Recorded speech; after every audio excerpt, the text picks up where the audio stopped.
Hi, my name is Max, and I'm a workaholic. That's why I came to Singapore, to be surrounded by like-minded people. Okay, from this video you will learn what to expect from Singaporeans when working with them. Some points are so unusual from the Western perspective, but you need to know them dealing with Singaporeans. So if you want to work or do business here, watch this video till the end, you'll be surprised. First of all, you're asking me, why Singapore is the great place to do business? Ask me now. Ask. Why? Why? I'm glad you asked. Singapore is the easiest country to do business in. The World Bank's Doing Business report from 2020 ranks it at second position. Low tax rate, great banking system, close to zero level of corruption.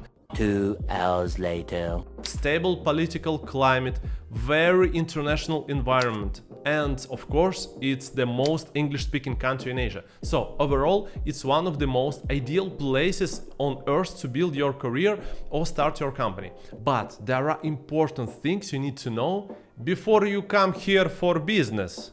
Okay, first one. Singaporeans love business cards. They use two hands to give and receive. I think the habit of exchanging business cards is in the East Asian culture in general. I'm personally not a big fan of them.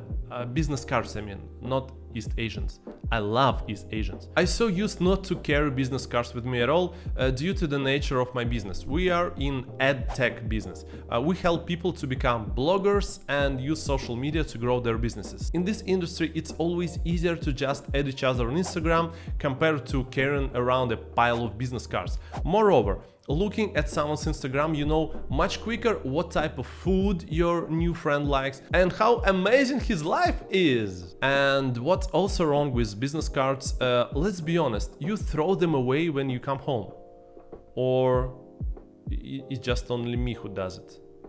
Ouch. Anyway, I think the best case scenario is that you bring business cards home and they just being stored somewhere and never be used again. Singaporeans are tough negotiators. You have to challenge your partner, especially price-wise. Otherwise, what's the point to do business, right? There is zero chance that you just agree straight away on the price. I think it's also similar to a bargaining culture in the Middle East. You have to always negotiate the price. I also asked my entrepreneur friends in Singapore and they mentioned that it's extremely difficult to sell value in Singapore, meaning return on investment. Let's say you are selling a solution to increase performance of your potential client's company, equals less hours spent for doing job by their employees, equals saving for business in the future. This kind of offer would be very hard to sell in Singapore. While in the US or Europe everything is about return on investment, a Singaporean value system rotates about the cheap price, but now. So if you are doing business here, you need to be prepared for this one. By the way, you know what's my favorite bargaining day-to-day strategy? My wife makes fun of me for this. When someone gives me a price, I say, "Oh, I didn't expect it to be that high." The biggest point here is to make very miserable face when saying it, like this one. You'll be surprised, but this strategy works sometimes. The answer would be, okay, take this durian for free and leave. But you know what is also free? Like and subscribe to this channel. Zero cost, lots of value. Let's try it. 3, 2, 1, go!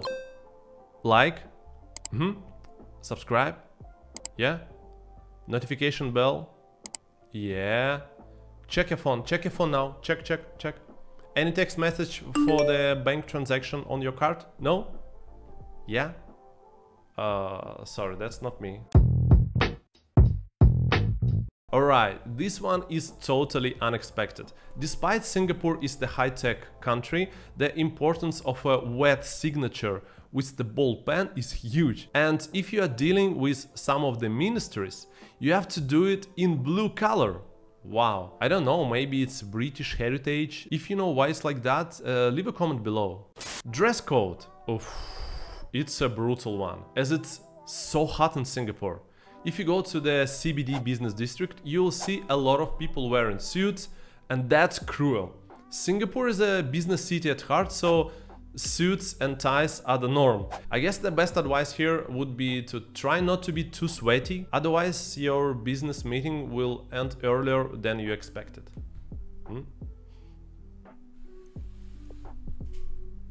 But now I start to understand why Singaporeans like air cons so much.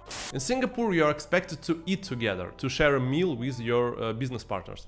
I love it. Actually, there are some studies that having food together builds trust. Though business breakfasts are rare in Singapore compared to Europe, you can expect long lunch with your business partners to evolve your relationships.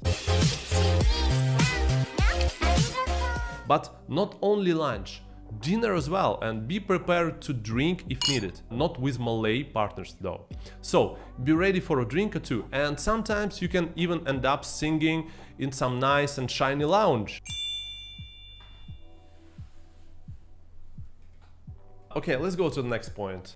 Business in Singapore never stops. The very common thing is to have a business meeting on a weekend. Let's meet on Saturday afternoon, let's talk on Sunday morning. So usual in Singapore. Also, it's normal to WhatsApp business-related questions late in the evening. First of all, Singaporeans love WhatsApp. Everything is WhatsApp. I don't know why, Telegram is much better. But secondly, it feels like there is no time limit for when it's not appropriate anymore to WhatsApp about work. In Europe, if you write someone at 7 p.m. for work-related question, you'll be ignored for sure. And if you try to reach someone in August, not in the evening, anytime, you'll miserably fail, especially in the south of Europe.